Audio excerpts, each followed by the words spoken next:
This episode of Hey That's Weird is dedicated to my friend Joel and the rest of the Dufresne family.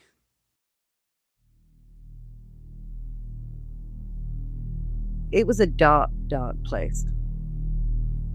Basically, 3 cats died in the 3 years we lived there. And we're talking cats that we'd had for like 10 years or whatever. We had 2 gerbils, they both died. And then our next door neighbours got murdered.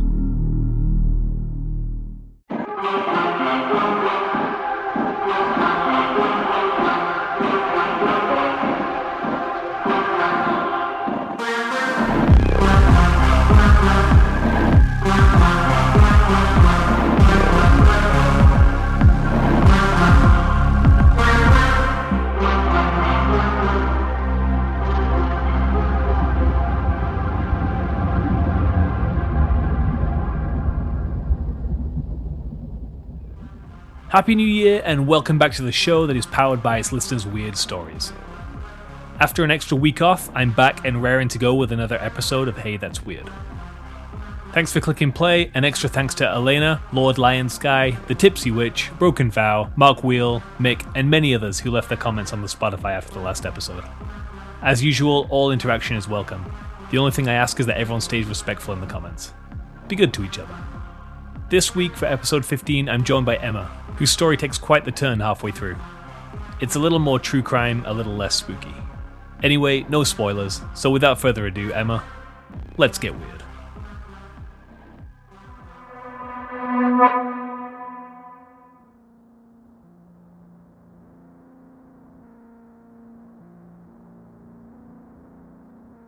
My name is Emma Greenhall. I'm originally from the UK, but I've lived in Vancouver, Canada, for 28 years. I've always been one who can feel energies. And in the house that I lived in as a kid, there was always like a pull to this cupboard under the stairs. And at first I thought it was just all kids are scared of the cupboard under the stairs, right? But my auntie also used to have the same thing. And my grandmother had been one of 16 children, and one of them had died in there. So I think that was what we were feeling. I don't remember any from being a kid, which is kind of interesting because I definitely see more stuff now. So the first one goes back to a time that I lived in Cole Harbour, and this was when my son was little. He was about 2. We lived there from him being age 2 to 5, I think.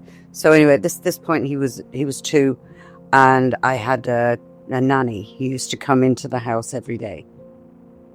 And this apartment was kind of right in Cole Harbour, and it was the co-op. And we didn't really know anything about that, like what it had been before that. The building was quite old. It was, didn't think anything of it. Anyway, one night I came around the corner, and I could always feel like this weird vibe down the hallway. You had a kitchen and then a hallway that took you one way went to the bathroom, and then the other way went to the 2 bedrooms. So you go down the hall, but just right in front of where the closet was, I always used to get a really weird vibe, and I tend to kind of feel that sometimes. So anyway, I'd get this weird vibe, but it kept kind of happening. So during the night, I went to go to the toilet, and I saw this figure. It was like an outline. I couldn't see their face or a lot of detail, just a shape of a figure. Almost, it reminded me a bit of the fisherman in the movie The Fog. Like an old style clothing, not like modern clothing at all. I don't get freaked out by that sort of thing, but I just thought it was kind of weird. Did I imagine that? Am I, is it like the shadow or something? Because, I thought like the way it was dark, I thought maybe it was just a shadow. So anyway, didn't think much more of it. Went to work a couple of days later. So I had a nanny who was from Mexico, and I'd never mentioned anything that I'd seen anything. And so she was looking after my son, and he was just over 2 at this point, so still a toddler. And he's sitting on the couch, and he turns to her and said, "Oh, there's the man." And she's like, "Well, what man?" And he's like, "The man. There's a man."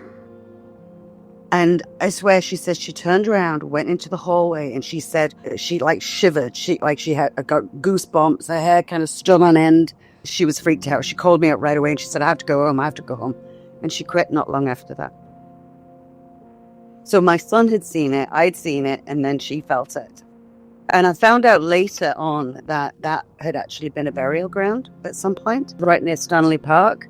When I asked around, and they think that it was something to do with an Indigenous burial ground, and that the clothing style that I saw would be quite in keeping with the period of time that they were there. That it was more like seafaring clothing, to me anyway. That was kind of how I'd interpreted it. That's what they think it was. That was that place. And then another place that I lived in, right after that, we moved to another house. This is in Marpole in Vancouver, and it was a big old house, probably from 1910 or 20. It'd been around a while. Beautiful, but it was old. Anyway, every time we went into the basement, I could feel an energy. We had a washer dryer down there in the basement, and it wasn't spooky. Like, there was a couple of bedrooms and everything down there, but we didn't really use it very much unless we had guests staying. So it was like a top-loading washer, and every single time I went to use the top load, I could feel someone standing behind me. So it used to freak me out, so I didn't like going down there. I have a girlfriend who's psychic, right? And her and her sisters, they used to call themselves the Witches of Strathcona, and I think she had like she was going to do a show, they did a sizzle reel or something, but I don't know if it ever went anywhere. Anyway, so she came to my house because she knew my house was haunted. Every time she came to my house, she's like, "You've got shit going on in here for sure." So she came to kind of try out. And when she came downstairs, she could kind of create this whole picture. It was a younger man who'd taken his own life. And as she was talking, there was a closet door that doesn't have a lock on it, I swear. It does not lock. It doesn't lock from the inside, nothing. It's a linen closet. And I go in it all the time. That door would not open. We're pulling it, we're turning it, it would not open. So then she goes and touches it, goes to turn it, and it opened right away. It was really weird. And it's never done that ever since. They sold that house, we had to move out. And so we found another house, and we weren't really a fan of it. Didn't really like the vibe from the moment I walked in, but we needed to move into a house that we could afford within my son's catchment area. So we were kind of a bit desperate. So we took what we could. Anyways, my husband is painting. The next door neighbours, lovely couple, invited us to go and have a meal with them because it was Thanksgiving weekend and we hadn't quite moved in yet. And they kind of figured we wouldn't be doing, too busy to cook Thanksgiving. So they invited us over. There was this couple who had lived in the house before, was telling us all, everything about the house. They told us that one day they had come home and walked into the bedroom and they saw footprints on top of the bed. Just one set of footprints, like nothing as if it had walked toward or on either side, just right smack in the middle. Anyway, about a week later, when we'd moved in, everything was set up, and they had this really gross kind of thick carpet in the living room. It was like a sunken living room. Anyway, we came home, my son and I had been out shopping, and we came home, and there was a set of men's-sized footprints right smack in the middle of the carpet. There was something weird about that house. Like, there was no way anyone could have gone there, you know what I mean? Because it was, like, right in the middle. Footprints would have been pressed throughout, like, as you walked along. And there was always weird shit going on in that house. You'd hear stuff. Doors would open when they would, that you hadn't expected, or would be closed when you hadn't expected. We had so many animals die there. We called it the death house. Yeah, we couldn't get out of that house fast enough. We were just so paralyzed, we couldn't kind of move. It was weird. None of us were happy there, and it was this awful energy. It was a dark, dark place. It was terrible. We had basically 3 cats died in the 3 years we lived there. And we're talking cats that we'd had for like 10 years or whatever. We had 2 gerbils. They both died. And then our next door neighbours got murdered. Okay, hold up.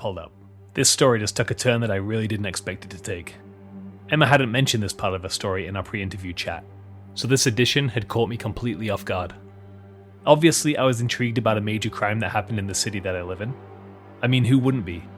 I asked Emma if she'd be willing to explain what had happened, and she agreed. But first I wanted to do some digging. It wasn't that I didn't believe Emma, I just wanted to confirm her story out of respect for those involved. Here's just a tiny piece of what I found. Oh, and just a heads up, Emma's recollection of the events that took place includes some pretty grisly details. If you're sensitive to that kind of thing, just skip a couple of minutes ahead. Okay, here goes.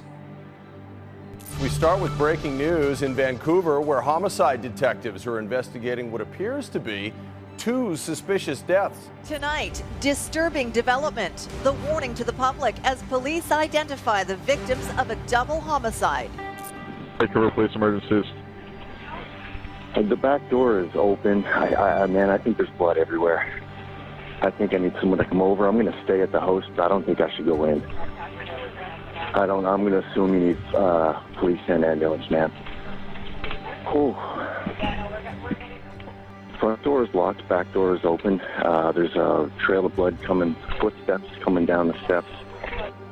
And for what it's worth, man, there's a knife in the front pathway. It's in a plastic cover, right? Okay.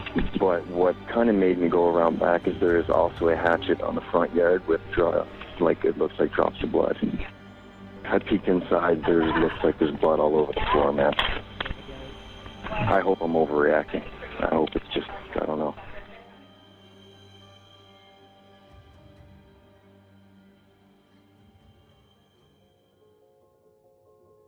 Yeah, our next door neighbours, lovely couple.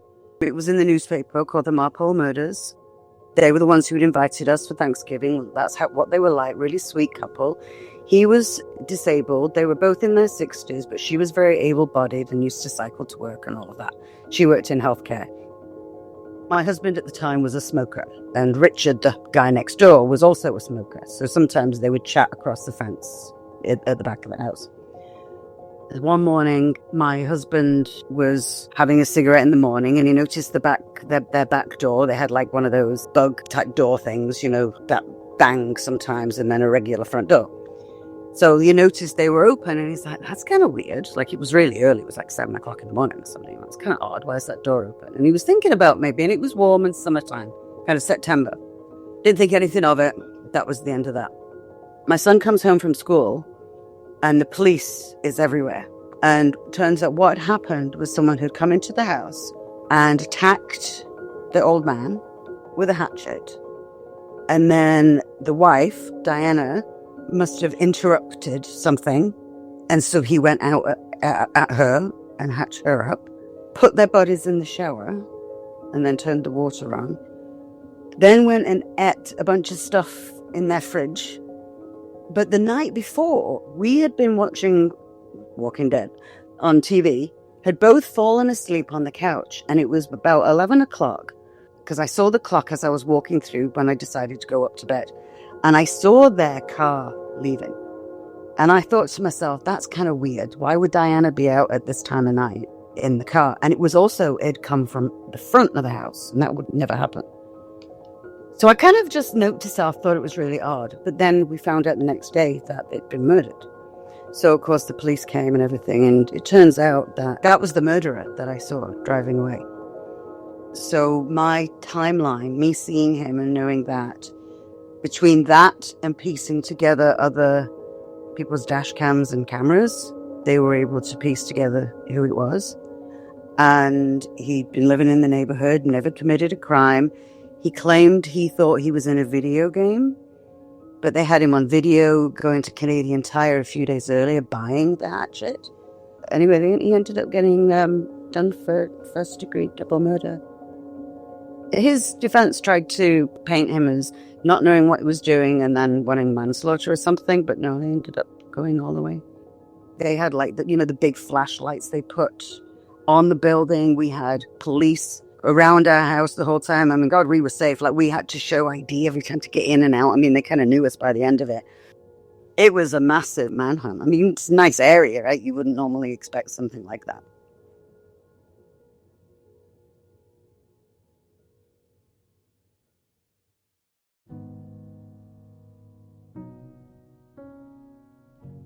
True crime aside, I just had one question for Emma.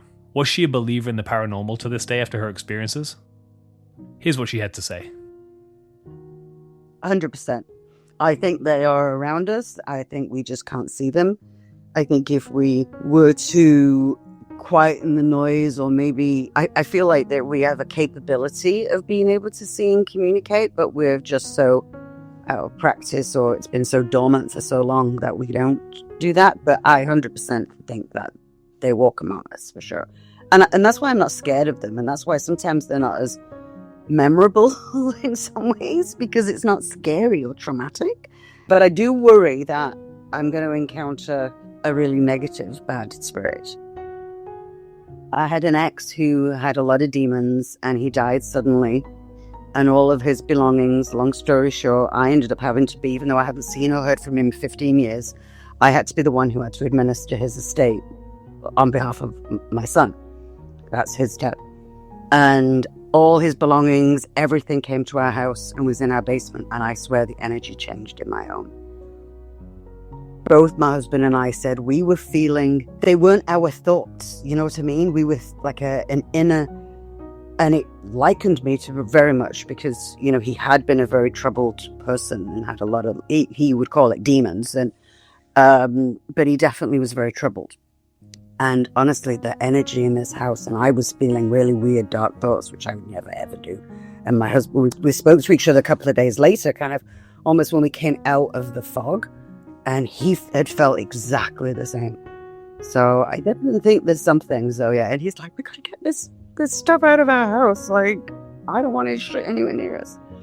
We got rid of the couch quickly because he died on the couch. So we got rid of the couch pretty fast. And I actually think it is science. I think it's metaphysics science. I think that we just don't have the capability to understand it yet.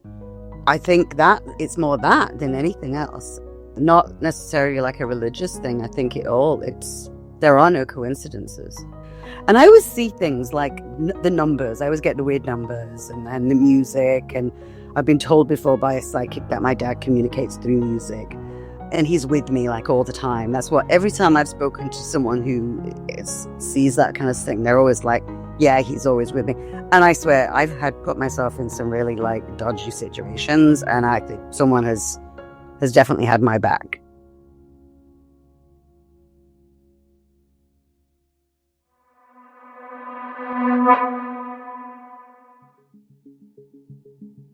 And as usual on Hey That's Weird, I set aside a space for my storytellers to plug or promote something they're passionate about. Here's Emma's. Well, I'd like to do a big shout out to Big Bro's Barbershop on Broadway. It's a gender-affirming barbershop and resource centre run by a trans man. And so I'd like to give them a shout out. I think it's Broadway in Nanaimo, I think. And they just recently moved to that venue. And so, of course, that's a very expensive kind of undertaking. So, yeah, any support they can get, the better. They operate on a sliding scale. Money's not like, if you can't afford it, they will not turn you away. And they also provide like resources and binders and things for trans people.